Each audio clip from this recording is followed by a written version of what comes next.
I,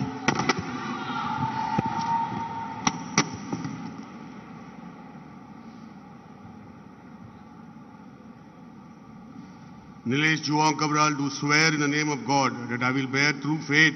and allegiance to the Constitution of India as by law established, that I will uphold the sovereignty and the integrity of India, that I will faithfully and consciously discharge my duties as a minister for the state of Goa, and that I will do right to all manner of people in accordance with the Constitution and the law without fear or favor, affection or ill will. I, Nilesh Cabral, do swear in the name of God that I will not directly or indirectly communicate or reveal to any person or persons any matter which shall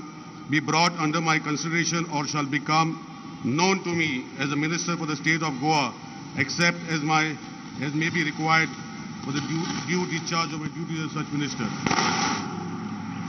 Shri Subhash Shirodkar to come and take the oath of office and secrecy.